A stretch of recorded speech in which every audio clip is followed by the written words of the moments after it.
What you tell about yourself is advertising. And what they talk about you when you're not there in the room is your reputation. Same applies for companies, for businesses, for any organization. Beyond all the advertising and the branding, the slogans, what do people actually talk about your business? Whether you're a large multinational or a small startup, management of reputation, corporate reputation, is indeed a key factor, a game changer for any organization. Globally, public relations, the execution arm of all this reputation management, public relations globally is said to be a market opportunity worth more than $88 billion. But is it just about how much you spend, or is it about how well organized you are? This will be our focus today here in your weekend's most profitable 60 minutes. This is Bisnomics. I'm Amarasinghe, and we will be joined by three amazing ladies who are in fact experts in the field of public relations. And our first guest for today is none other than Ms. Nishu Gunawardana, Director of Public Relations Services. Nishu, absolute pleasure to have you, and welcome to Bisnomics. Thank you for having me, Tharindo. It's a pleasure to be on the show as well. Nishu, let's cut to the chase. Public relations. Now, it's a word we hear all the time. Some people say it's just a small part of marketing, but some people say, no, it's quite a vital element of it. In your definition, what exactly is public relations? You can bring out the textbook definition, your practical definition, up to you. And at the same time, where does it really fit in the whole marketing space of today? Let's start with that. Right, good place to start because there is a lot of definitions, like you said, out there for public relations. But what I like to think of it is how you tell your story. Yes, some people might think that is a very narrow description, but when it comes down to a business, an organization, like you said, regardless of what size it is, everyone has a story to tell.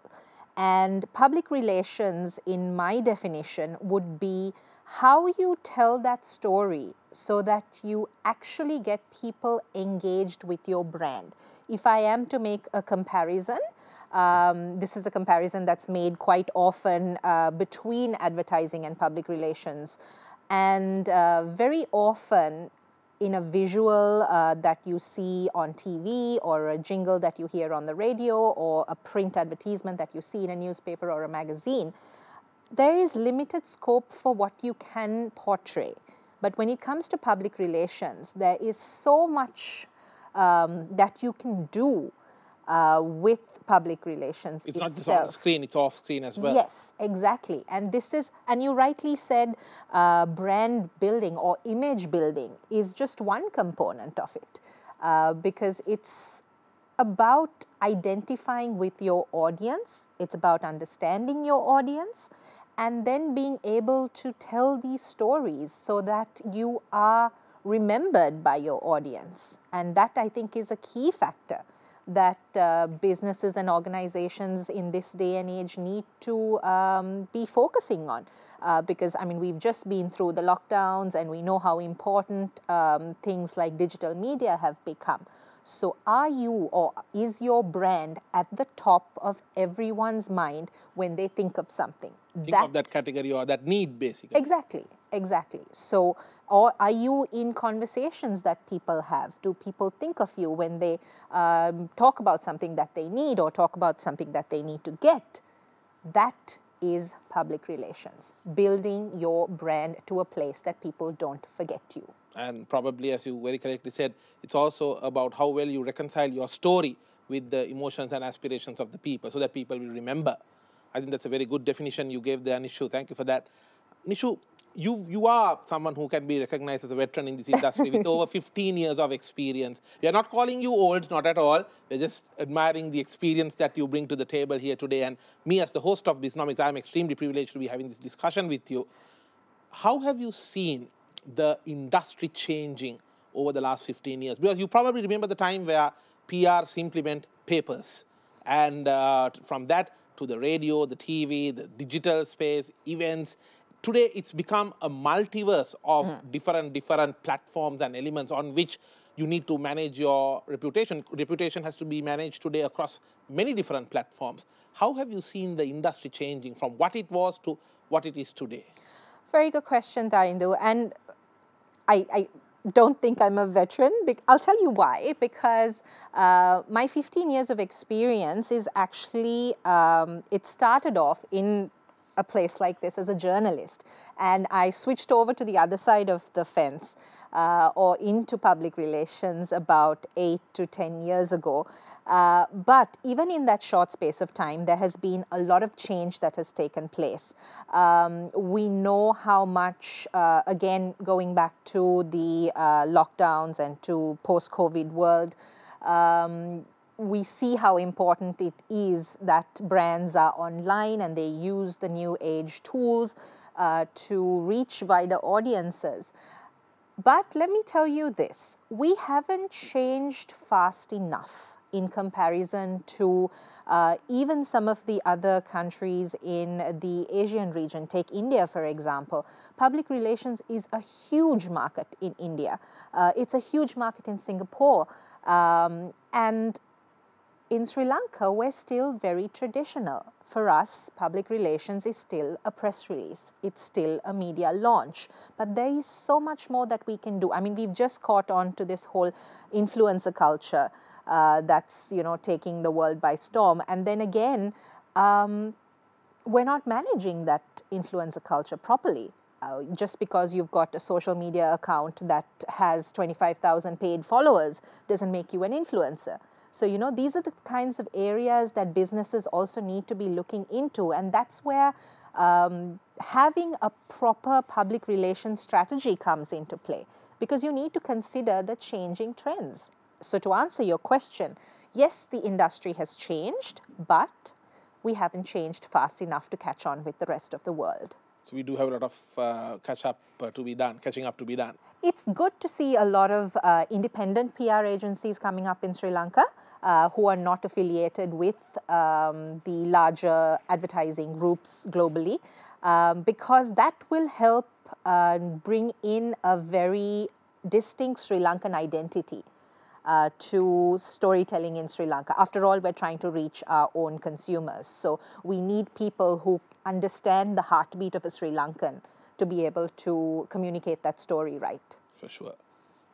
Language. No doubt an important element in PR, no doubt an important element in the content of PR. But Nishu, is it just about good language? I mean, I refuse to believe that a nice article in Shakespeare-influenced English would easily sell any product to the hearts and minds of the people. I strongly believe there has to be something way more than just good language. So is PR just about good language, or is it way beyond that? It is much, much more.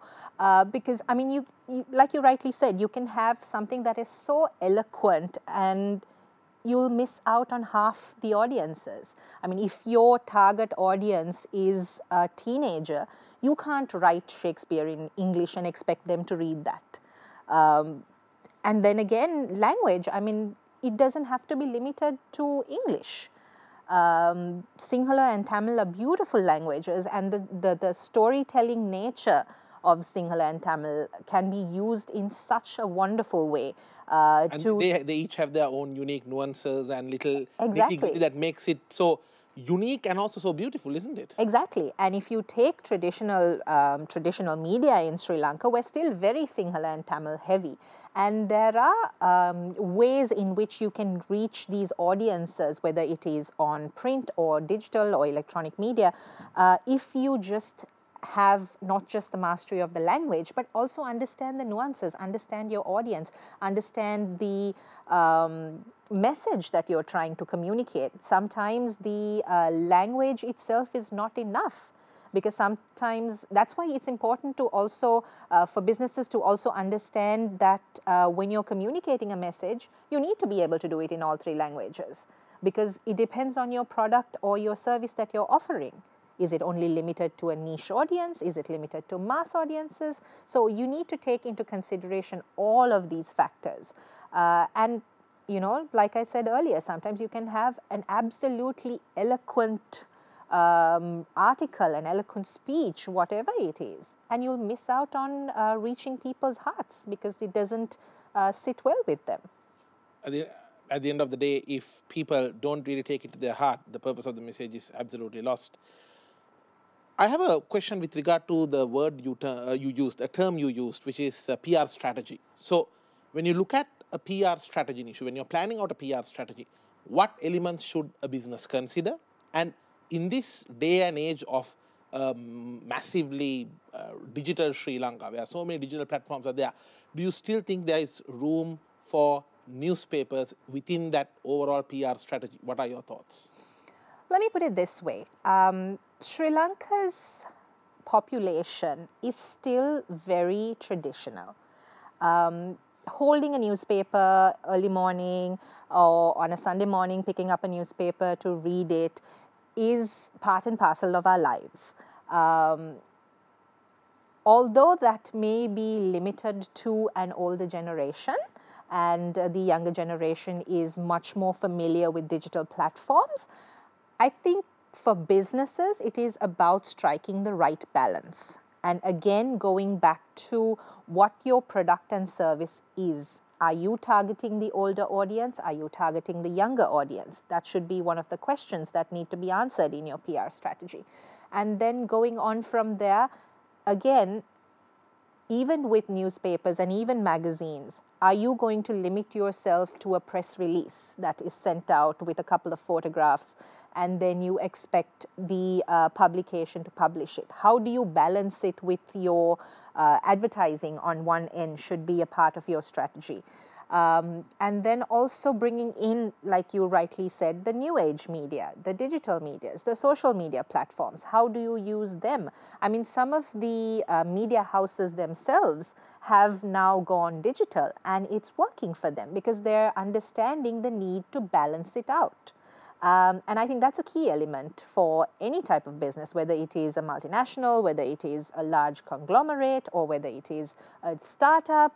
You need to know what you are trying to communicate and how you're trying to communicate that. So again, to answer your question, do newspapers still have a strong hold in Sri Lanka? Do they still stand a chance, basically? Yes, Tarindo, yes. I would say yes, because the print media in Sri Lanka is very strong as well. We have veteran journalists who have been in the industry for decades and who have a very powerful voice.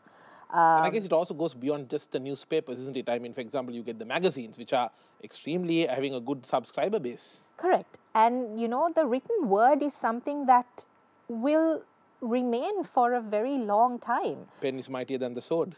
I guess that's one way of looking at it. And like I said, because that comes down to, you know, the power that the media has.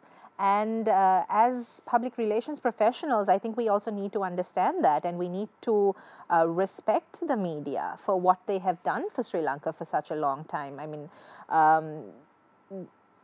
media freedom in Sri Lanka in the current status is questionable, but we still have a very strong voice when it comes to our journalists who are very, very respected.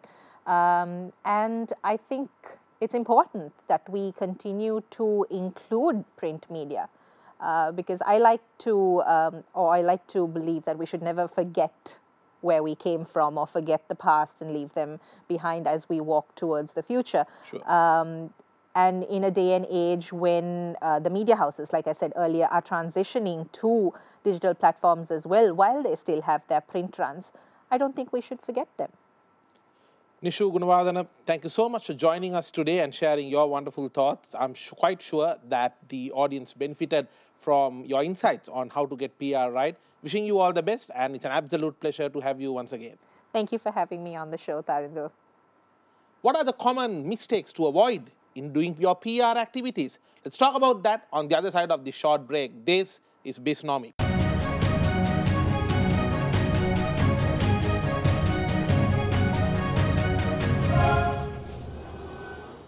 Welcome back to Bisnomics, your weekend's most profitable 60 minutes. I'm Amarasinghe, and we are continuing our discussion on the very vital organizational aspect of PR, public relations. How important is it to plan your PR well And in the previous segment, we had one veteran in the PR sector who shared her thoughts. Now for this segment, we have with us the founder of Good PR, Nevindie Amarasinghe, joining us to continue this very important discussion. Nevindie, absolute pleasure to have you and welcome to Bisnomics, and may I say, you look absolutely dashing. Thank you, Tarindu. It's great to be here today. Thank you very much. Nevindie, let's talk about the common misconceptions about PR, because there are a lot of things that companies do in the name of PR, and sometimes they're actually more like promotional blunders and disasters and completely ruins the intention of PR, because, correct me if I'm wrong, but all these things come under the overall umbrella of managing your reputation. It can be for a person, it can be for an organization. What are the most common misconceptions about PR that organizations should avoid? Let's start with that. Yes, maybe I can share two things about misconceptions. For sure. When it comes to PR, people believe, a lot of companies think it's expensive, which is not the case, because PR, you can actually budget it in a way that, for startups especially. And that's your area of specialty as well. Yes, we support a lot of startups, we support a lot of non-profit organizations, and I work with a lot of startups. For the past 2.5 years, it's been a roller coaster actually, and I've asked many of my company founders, I mean the companies that I work with. So they've been saying, you know, previously the reason why we did not do PR is because we thought it's expensive. Only big companies do PR. So they believe PR is expensive. That is one misconception. And also there's a misconception going around saying that PR is driving sales, and it is a tool to only drive sales. Well, to be very frank, like sometimes there's a case where you can actually provide like good content to the media, and it's always about the content that you put out, right? So if you put out the right content to the media, you can capture the audience, and identifying your audience is key. So PR is not expensive. You can definitely talk to a lot of agencies around Colombo, and in Sri Lanka there are a lot of agencies, startup to senior agencies. So I believe, you know, if you tell your concerns, what is your company, and if you have done PR and if you don't want to do PR because of the cost, just try another company sometimes and you might be able to find a solution with another party. Some wonderful thoughts there. As you very correctly said, a lot of startups and even small to medium enterprises, they have this concern. They think that PR is something only for the large multinationals and the companies with the large budgets and the large pockets. But that's not necessarily the case. If you tailor your message right and if you get your story right, then it's a matter of picking the right channel and having the communication, which shouldn't really cost a lot of money. Absolutely. And what you're saying is if you try to be everywhere all the time, that's probably where you end up burning a hole through the pocket. Absolutely. Nevindie, let's talk about the transition from marketing into PR, because there are a lot of young professionals, there are a lot of young individuals who want to get into PR, but they're not really sure what's the exact skills that I really need. Yes. So when you're transitioning from, let's say, marketing into PR, I believe there are certain adjustments one needs to do, and yes. one very important aspect of PR also, I believe, is management of events, because yes. that's how you get the message out, and events is one of your specialty as well. Absolutely, yeah. So can you share with us some of the tips and tricks of the trade when transitioning from marketing into PR? Yes. So I myself am a marketeer, and I started off my career thinking, okay, I want to be a marketer, and I knew it's in my blood, and running around for work, especially for events and all, that's my specialty as well.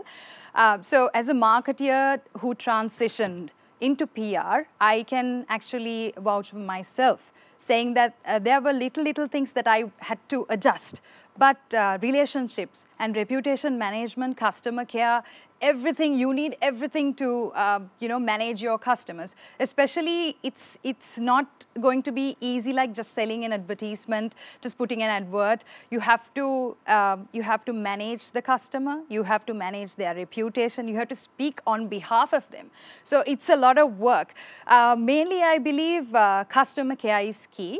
Because you need customer care to handle carefully with media, because you're talking with media which is sensitive.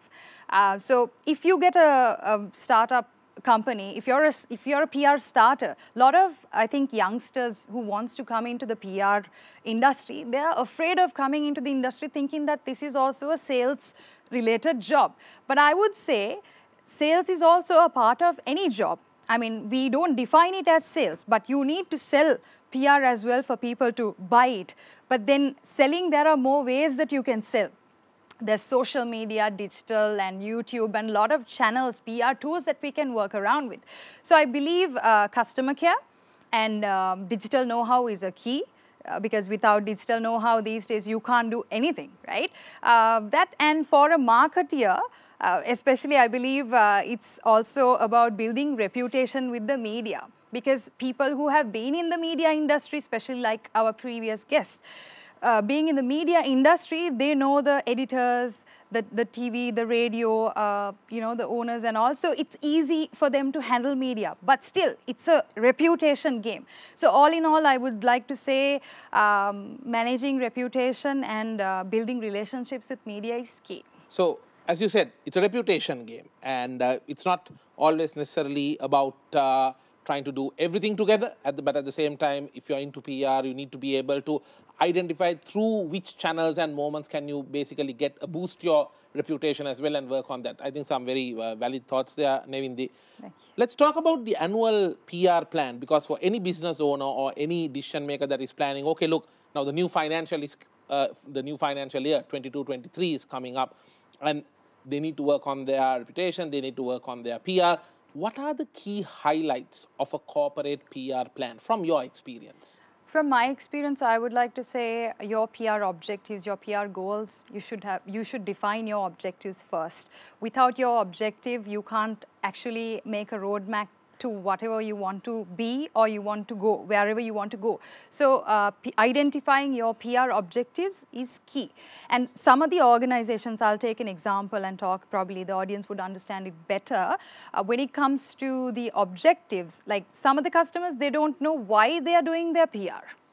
They just put out articles, maybe a little bit of videos and feature stories here and there. But isn't it because of the common, maybe another misconception that, absolutely, out of sight, out of mind? Because yes, they have this conception, yes, right? They think that if you're not seen, yes, people will not remember you. Yes. And that's why they want to be heard, be seen all the time. Yes. Is that not the reason why they do that? It's all about perspective. Like you said, a lot of our people would like to follow what other people are doing. Correct. So I would my competitor is doing this, I should be in that. Yes. Why am I not appearing in that paper? Yes. They carried 3 articles about yes, my competitor. I mean, common problems for even marketing heads. Absolutely. So I would say you should not be cluttering your brand with the media. You should always define your objectives properly first.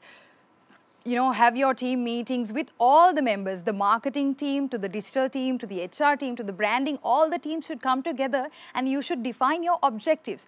And you can strike a balance between your strategy and then you can easily run to your PR objectives rather than just putting out articles. Because the misconception, once again, connecting that to this question, is that if you put out an article, it's all okay, which is not the case. PR is more to that. You need to do your research and then you need to come into your goal.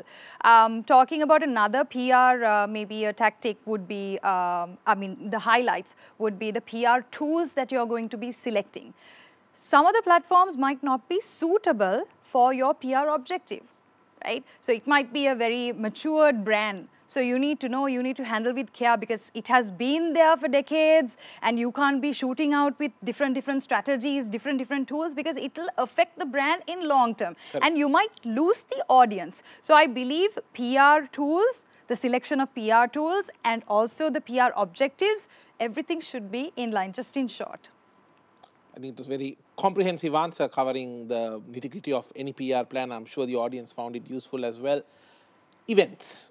Now, once again, your specialty, very important aspect of PR, especially in an environment like now where we are slowly but surely emerging out of COVID-19. We know that during the COVID-19 time, events were almost dead. But then again, virtual events picked up in a massive way. There's a massive boom in virtual events, Zoom events, and so on. How do you see events bouncing back in this post-COVID-19 world? And what was your experience, especially with some of the virtual events during the time of COVID-19? Tell us about that. So basically, COVID was something unpredictable, right? All of us, we never expected something of that scale to happen. Almost unheard of. Unheard of. But we thought like something might strike, something might stop, we can do all these things. But when it comes to events, especially physically being there is what an event we thought right, was. So we need to understand, now we know for the past two and a half years or so, 2 years, right, exactly 2 years, we've been dealing with COVID, and especially the start of COVID, even us as events people, we were lost. We were like thinking for a few months, and we also spoke to a few events seniors in the industries as to what can we do for our clients? How can the clients communicate through events? So virtual events came into play, Microsoft Teams events, and then Zoom events.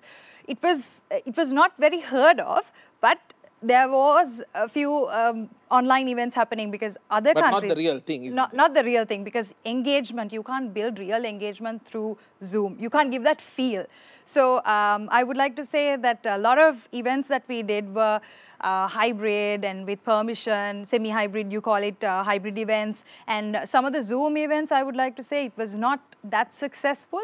Though, I mean, we can't guarantee whether there's active participation. What you're saying is you can have the event for the sake of the event, but yes, whether there is actual engagement, whether the actual intention of the event is getting realized was yes, doubtful. Yes, and also the event's objective. So you have an objective, just like PR objectives, you need to have an objective when you're doing an event. So certain objectives, I mean, I myself, I know it's personally not successful, but sometimes with the budgets, when it comes to budgets, virtual events would be less costly in terms of the physical event, but that experience cannot be given for the virtual event. So and now, what is your experience? Now, as we emerge, are the signs good?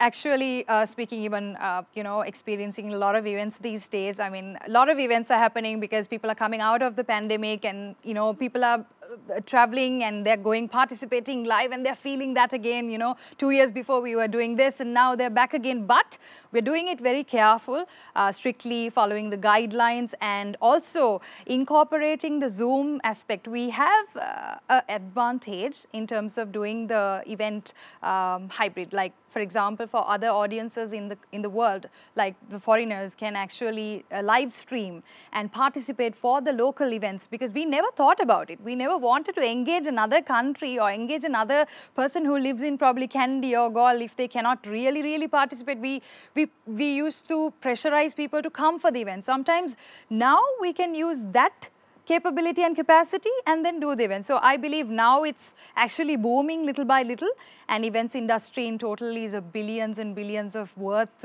industry in the world. Nevindie, on a final note in my discussion segment with you, you're a young, enterprising lady. What is your message to all the women entrepreneurs who are out there, maybe women professionals, but what's your message? Testing times, the world is filled with bias, and this year's Women's Day is all about breaking the bias, as they say. Yes. How do you break the bias, and what's your advice to other young, aspiring women leaders to break the bias? Yes, it's not about the gender, end of the day. What I believe as a person, as a woman, I would like to tell the audience that we need to respect other people's opinions. And if we respect, I think we will get respect back. And also, you need to balance when you're talking to someone. Like you definitely shouldn't be cutting off another person and, coming into the scene. You can't do that anymore because the world and the technology is so high, like it's so developed. You can be instantly replaced. So I believe if you respect and also, believe in yourself that you can do without just waiting for someone else's opinion. As always, like sometimes we feel we are very, how do I say this? We feel we are very up and about when it comes to opinions. We feel it's cool to get an opinion from a person. It's all right. But if you take it into your heart and your mind, it'll consume you. So might as well, go with your gut feeling sometimes, but definitely consider and talk to a mentor, a person who can actually advise. Because I have a lot of mentors in my life, including my father. So here I am. Nevindie Amarasinghe, founder Good PR. Thank you for joining us and wishing you all the best in your future endeavors and all the best. Thank you. Stay tuned. We will be back after this short break. This is Bisnomics.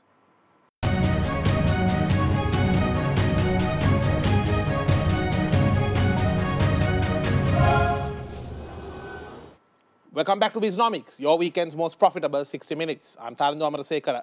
Our focus today is on the public relations aspect of business. What to get right, the mistakes to avoid, and most importantly, the role that technology is playing in public relations. And our third guest for today's episode is none other than Fiona Nanayakkara, the founder of Newspublisher. Fiona, welcome to Bisnomics. Absolute pleasure to have you. Thank you for having me. Fiona, let's talk about the role of digital PR, because especially in a post-pandemic world, now I believe when the world was shut and forced to be shut indoors for months and months, in fact for years sometimes, they realized that digital was the way to stay connected with the world, and hence along with that came the rising need for digital PR. How do you see digital PR taking shape in this post-pandemic new normal? When it comes to digital PR, what people assume digital PR is actually going on an e-paper or a mass media, right? But what digital PR is more than that, right? It's a lot about content creation, engaging your stakeholders, It is a lot more using digital platforms, right? Not necessarily just going and putting an article. So ideally, it shouldn't change. The pandemic should not have changed digital PR, right? But it has, because now the digital platforms are doing better, right? And we are also looking for online mileage as opposed to mainstream media. So yes, it is doing a lot better and it's reaching a lot of people and engaging stakeholders. But again, the pandemic shouldn't have been what changed it. Digital PR is way more than just an e-article. Interesting thoughts there. What would be the elements and components of digital PR? As you mentioned, it's beyond just a e-mass media or an e-paper. Yes. Fiona, in your perspective, what are the key elements of digital PR for a company to must get right? It is not the same answer for each company, right? Every company will have a different solution, correct, obviously. Correct. But in broad terms, I would say using social media, using even videos, it's not necessarily written content, doing even competitions, right, to engage your customers or stakeholders. So that would be more of it in terms of digital PR. Now, let's talk about crisis communication, because in this day and age of social media, with a mobile phone in the hand of every person, and Fiona, I think you know this better than I do, we have 140% mobile phone penetration in the country, which is basically more than the population we have phone. Yes. So people are always having, and we see this, whether it's a rude policeman or whether it's a bad service at a government institution, or let's say if it's a poor customer service at a restaurant, nothing escapes the eye of the camera of a mobile phone, and then it's a matter of time. This then gets spread over social media, then it spills over to the WhatsApp groups, and before you know it, voila, you have a crisis in your hand. So what is your advice? What is your 101 for crisis management from a PR perspective? Manage your business properly. It's simple, right? With ethics, you do the right thing, right? Do the right thing by your employees, do the right thing by your customers, your partners, and then you will avoid the crisis situation eventually. The problem, the funny thing is, right, they assume that crisis, like communication managers are supposed to be crisis managers, right? What we can do is manage a crisis communication situation, right? So after the crisis has taken place, you have gone online or your customers have, posted a video or whatever, right? What we can do is manage it from there, right? But we can't manage the crisis situation for you, right? So it is important that all businesses really go through their processes, procedures, and see how they can avoid these situations. And honestly speaking, Tarindu, I actually like the fact that, people have the power, right? Because companies have been working whatever the way they want for a long time now, right? And people don't really talk about it. So it's good. And, even when you see all these Netflix series about, people, media, revealing companies, like, yes, we have the right to know, right? Before, when mass media had all the power, right, advertisers bought all the media space, and therefore they would not talk about these things, right? So more power to the people. So consumerism's great power balance has actually been technology. Yeah, it's good, right? So I understand your thought process there, Fiona. What you're saying is if you do the right thing day in, day out, you will not end up in a crisis. But let's say a crisis has happened. Let's say, like it or not, one of your waiters of a restaurant, or let's say one of your employees has really done something horrible, and yes, now it's out there. How does a company, or how should a communications manager really approach that? What's the tone in which you communicate? Or what's your advice on that? Once again, I understand this is very industry and context specific, but from a bird's eye view. No, bird's eye view, it's easy, right? This is basically a standard statement, right? First, you are sorry for whatever happened, right? So you take accountability, and then you tell the course of action that they need to take to rectify the situation, right?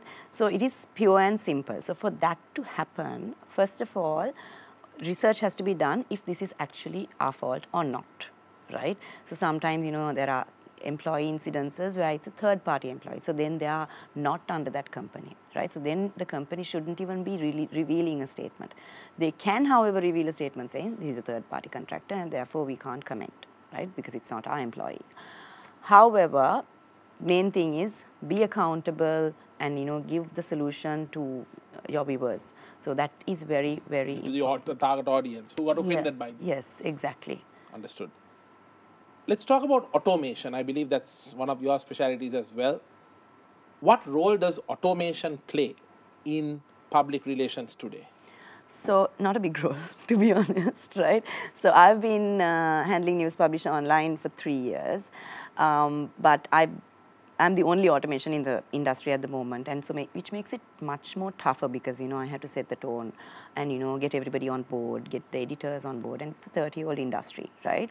So it is not at its full scope, I would say, but there is a lot of room for improvement there. A lot of people can use it because after the automation, what we offer is 1/3 of the cost. Right, 1/3 of the cost is cut off. Your 20-minute process is cut down to 1 minute. So it's faster, cheaper, efficient, everything easier. It is the automated dissemination of the information. Exactly. So what we have done is basically, the PR process. Usually write. The first step is to write. Second step is to distribute. Third step is to follow up that you get that coverage. Fourth is reporting. Right. So what we have done is taken the second step and automated it. So business editors are on our website. If you have a press release to do it, you can upload it onto the site and it will reach the inboxes of the business editors.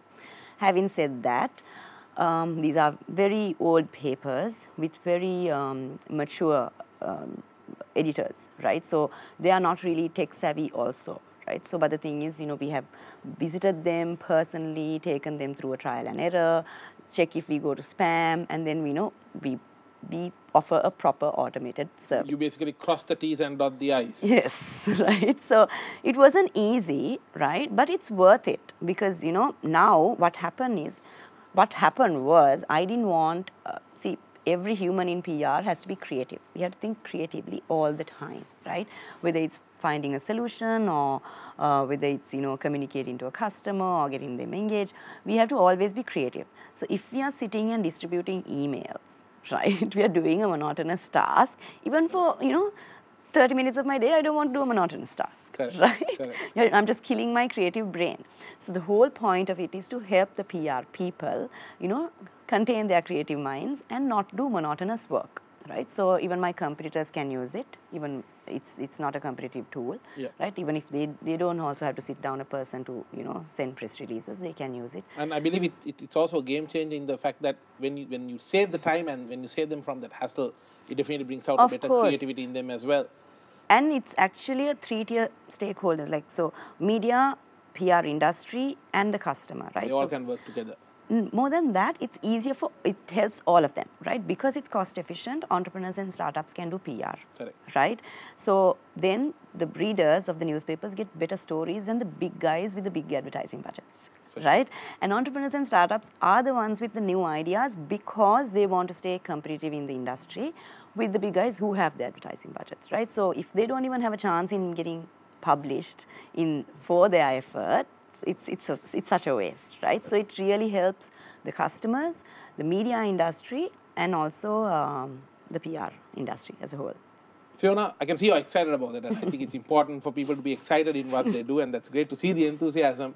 On a final note, now they say any PR is good PR.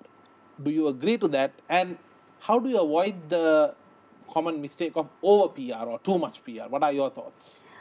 Well, the thing is, there's not that we don't do too much PR. We don't do enough, right? People think, okay, when they do one press release a month, it's just we are going to be remembered. It's not the case, right? We have an attention span of, I think our attention span is now 30 seconds, right? So I mean, it's like we forget all the time. So we need to be reminded. But I would not stand by saying any PR is good PR, right?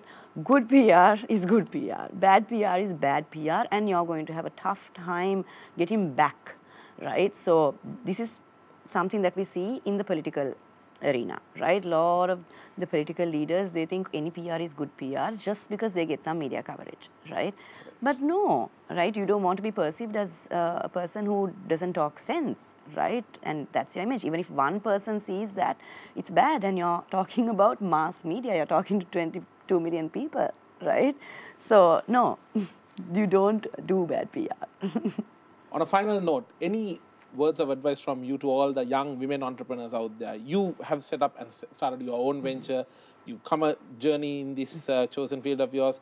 Your advice to any young women leaders who are out there, who are starting up their own ventures?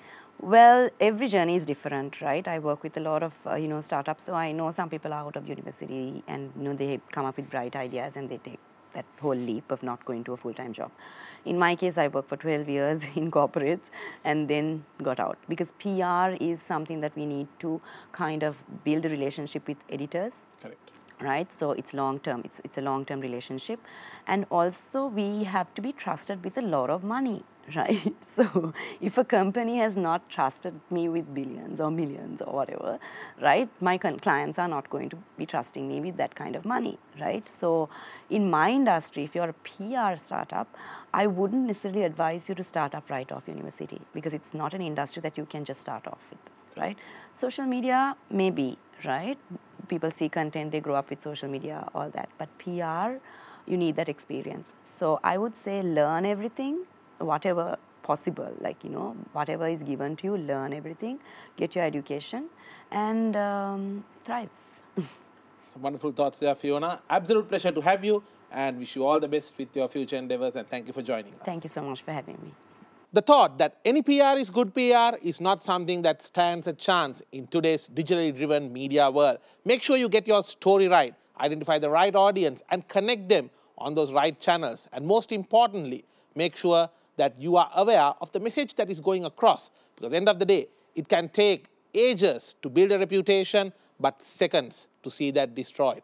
I'm Amarasinghe, and no matter what business you may be in, may you get your corporate reputation and digital reputation management right in this coming week ahead. I'll see you with the next episode. This is Bisnomics.